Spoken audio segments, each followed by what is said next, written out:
at the end of the day, if people are going to laugh at you, it's not going to be them laughing when they're huffing and puffing up Bristol Road with their 4 bags of shopping.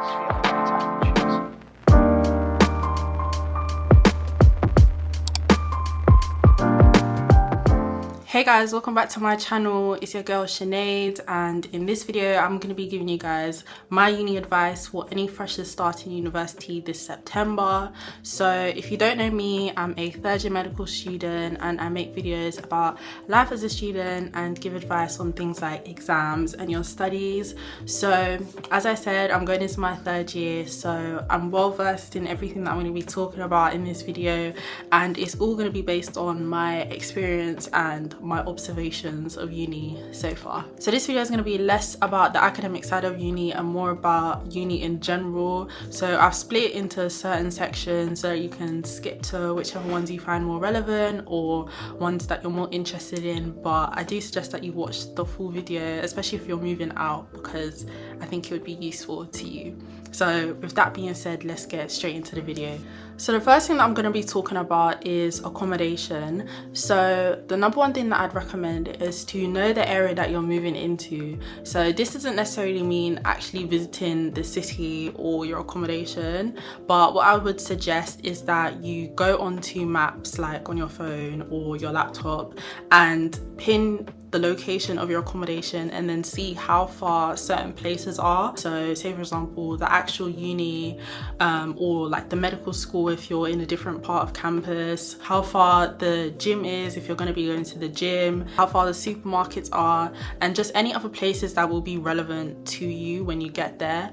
And I just find that this helps you to orientate yourself when you move in so that you don't feel so lost in a new city. I'd also recommend booking a campus tour so that when you get there you can actually go and see campus and again orientate yourself, because if you're like me and you didn't get to visit the uni or the city before you moved in, then it's going to be helpful for knowing where things are and where you're going to be going in September. So the second thing that I'm going to recommend is to clean your room as soon as you move in. Just because the room looks clean doesn't mean that it is clean, which might seem obvious, but for example my first year room, when I moved in, the carpet had some sort of like juice spilled on it, and you know when like fruit juice spills and then it dries and it kind of has that like sticky texture, like that was what was on the carpet. So just using that as an example, like if you think they're going to clean the room the way that you think it's going to be clean before you get there, it's not. So before you unpack and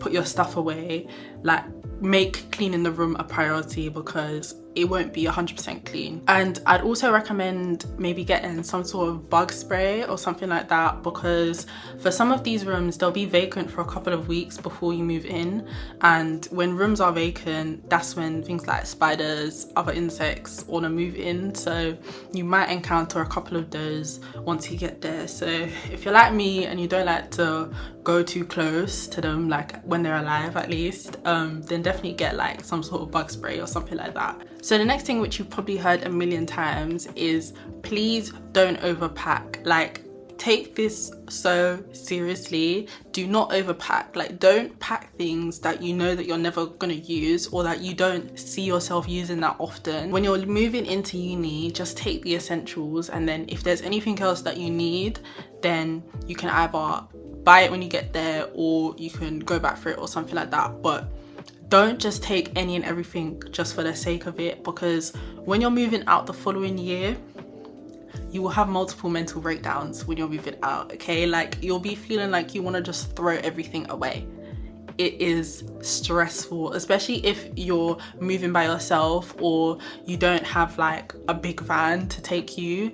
You will want to cry. Half of those uni packing lists have things on there that you just don't need, especially if you're going to stay in a flat. Like I would suggest that you try and get in contact with some of those flatmates and see what they're bringing, like for the kitchen for example, so that let's say you get there, you don't end up with like 3 kettles, because that's unnecessary. The next thing that you want to do is get good earphones. So I would suggest noise cancelling earphones, because uni accom can get very loud, especially during freshers weeks and sometimes later on in the semester if people are using like the flat kitchen to do pre-drinks.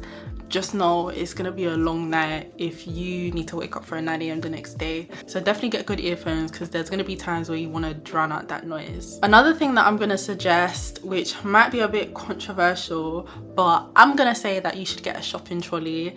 This is especially if you don't drive and you live quite far away from the supermarket. I just think that it makes life so much easier, and if you're worried about like what people are gonna say or what they're gonna think, then just like try and block it out, because at the end of the day, if people are gonna laugh at you, it's not gonna be them laughing when they're huffing and puffing up Bristol Road with their 4 bags of shopping. Like, there's really no need to do that unless you're gonna be spending Uber money every time you go grocery shopping. Like, if you've got it like that, then fair enough. But if you're trying to save and you need to walk like 10-15 minutes with your groceries, a 10 or 15 minute walk will feel like 1 hour if you've got a heavy load of shopping. So just get a shopping trolley. Like, we need to normalize that, because it's very efficient when you're doing your shopping.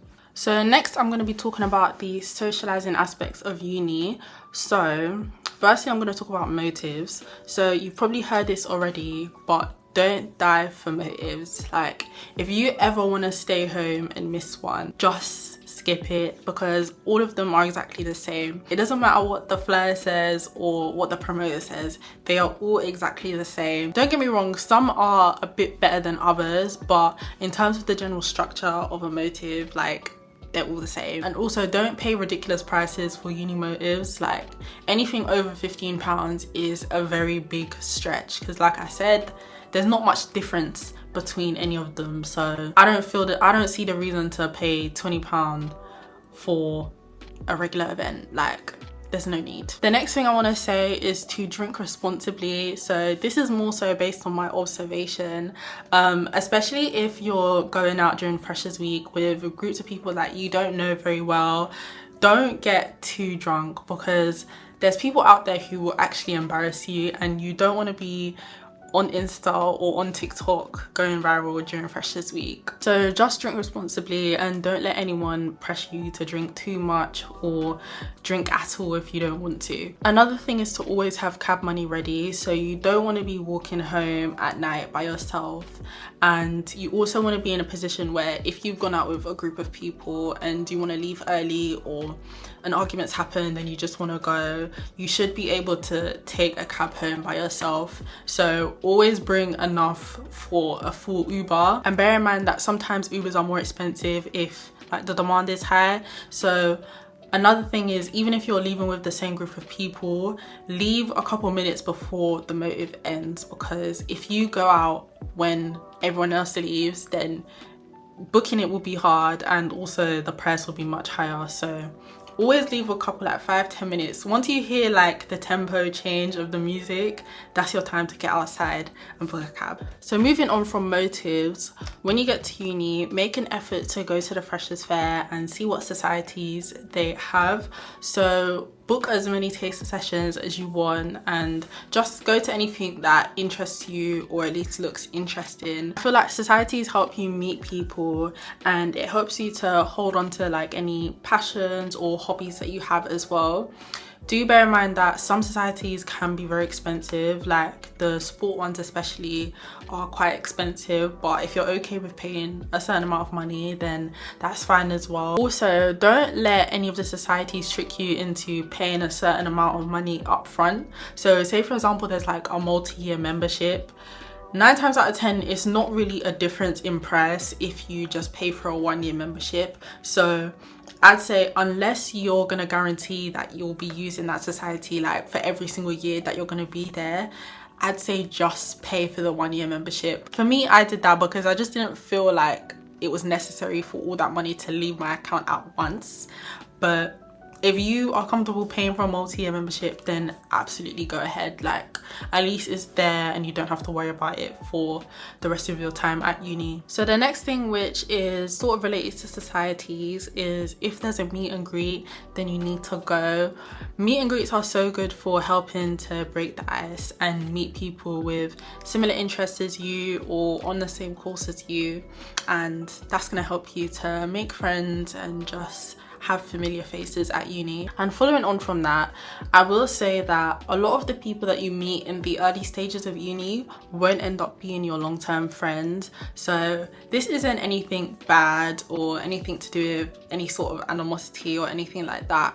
It's just the way that it is. Like, half of the snaps or instas that you follow in your first week or two of being there, you will never speak to those people again, and it's normal. Like, it's kind of like in secondary school where you meet people in year 7 and then you probably don't end up speaking to them ever again.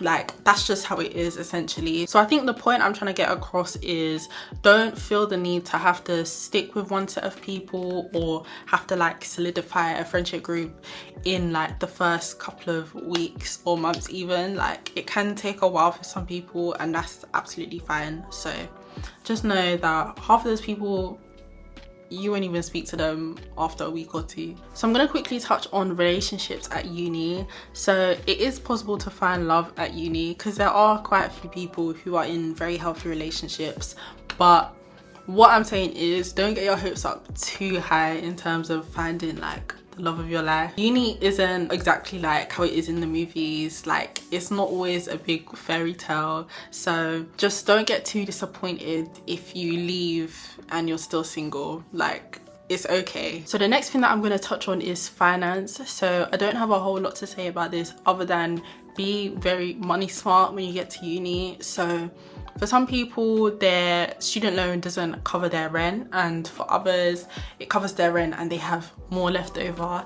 If you're in the latter category, then please learn how to budget that money. You don't want to spend all your money within the first month of receiving your loan and then have to eat air pies for the rest of the semester. Like, be very smart in how you budget, unless you know that you've definitely got a job that's going to bring in a certain amount of money. Uni is not cheap, so don't underestimate how much you're going to need to spend, because you will be shocked when you get here. And I'd say just because you have a lot of money from student finance doesn't mean that you shouldn't get a job. Like, student finance will only go so far. Like, everyone needs a job at uni, in my opinion. Unless your parents are giving you an extra £100-200 a month, please get a job. Like, it's 100% necessary. And this next point kind of relates to what I just said, but always plan ahead with your finances. And this can go for anything to do with like getting a job, accommodation, all of that stuff. So an example that I'll give is, if I'm gonna book an accommodation for the next academic year,